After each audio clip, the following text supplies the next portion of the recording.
उपांत श्रीक्षेत्र पारलाखेमुंडी श्रीमंदिर रे पवित्र देवस्नान पूर्णिमा उत्सव अनुष्ठित।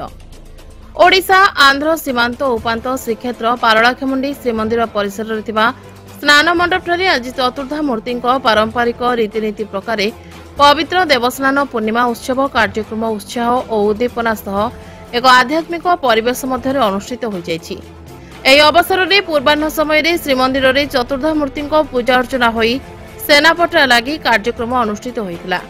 परे ठाकुर मानक पूजा अर्चना होई श्रीमंदिररु स्नान मंडप को चतुर्धा मूर्ति पहंडी कार्यक्रम संपन्न हेबा परे बड़ ठाकुरंको दक्षिण आरती कार्यक्रम अनुष्ठित होइतिला। परे माटी कलसी रे सुवासित चंदन जलयात्रा ठाकुर मानक स्नान करा जिबा परे चतुर्धा मूर्ति को 108 लेखाए पैड़ जल रे स्नान करा जैतिला। श्रीमंदिरर समस्त सेवायत मानक द्वारा एही देव स्नान कार्यक्रम संपन्न होइतिला। परे परे पारंपरिक रीतिनीति प्रकार चतुर्धा मूर्ति चंदन लगी और वस्त्र लगी कार्य संपन्न होगा परे आरती कार्यक्रम अनुष्ठित होइतिला।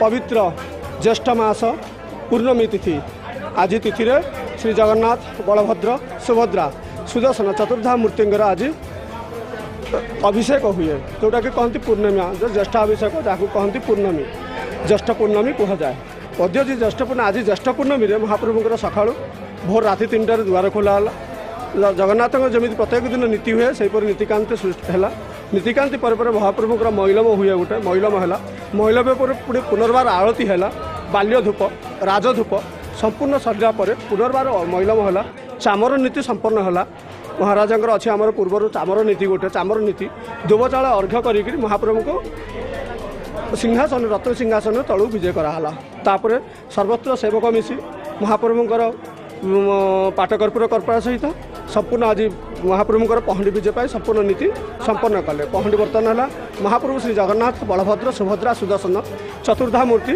बर्तमान रत्न सिंहासन जोटा कि आमर कहती स्नान वेदी उपर अर्पण करगले स्नान वेदी उपर विजय कले। विजय पर बर्तमान दक्षिणावर्त आरती अनुष्ठित हम उक्त दक्षिणावर्ती आरती आमर पाड़िया पंडा जी दक्षिणावर्ती आरती करेंगे। दक्षिणावर्ती आरती पर महाप्रभुଙ୍କର अभिषेक आम 108 घर अभिषेक हम ता भर संपूर्ण अभिषेक पर महाप्रभुଙ୍କର दिन 2टार ध्वजाधारण वेश अनुष्ठित हो। श्री जय जगन्नाथ। आज मो दल पूर्णिमार समस्त पालाखिंडीवासी एवं गजपतिवासी समस्त अनेक अनेक शुभेच्छा। आज गोटे पवित्र दिन महाप्रभु को बिना किसी हेनी। आज महाप्रभु चाहवा जो मत एठार लोकंर सेवा करने जो सुजोग मिली आगामी दिन में बहुत उन्नति काम हाँपाई जाऊँगी।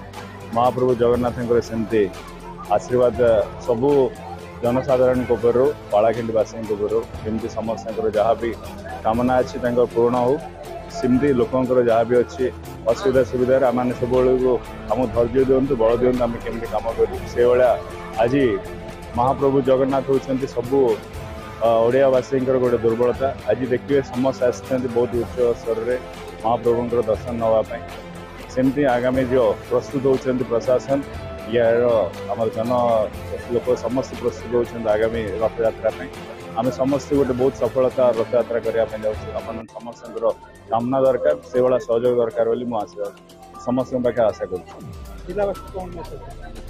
मु आज ये पवित्र दिन में समस्त को अनेक अनेक शुभेच्छा जनाऊँगी। जमती आज ये स्तर में आसिक एट बड़ सफलता कर आगामी रथयात्रा भी सेमती लोक सहपरिवार सहित समस्त आसतु आसिक सेमती महाप्रभु दर्शन नियंतु जहाँ समस्त कामना अच्छी से महाप्रभु निश्चित भाव में पूर्ण करेंगे। बहुत खुशी दिन आज धन्यवाद। रथयात्रार आद्य पर्व आज महाप्रभु प्रातरु सब प्रकार नीतिकांति करी पहंडी रे आसी आमर स्नान मंडप पहुँची जाइछन्ति। एही स्नान यात्रा प्रभुंकर भक्त और भगवानंकर मिलनर एक पर्व। भगवानंकर एही स्नान यात्रा को समस्त देवादेवी अपेक्षा करिथन्ति। सबो नरलोक एथिरे जगतर कल्याण पई भगवानंकर पाखरे विनीत निवेदन करते हे प्रभु जगत कल्याण हो।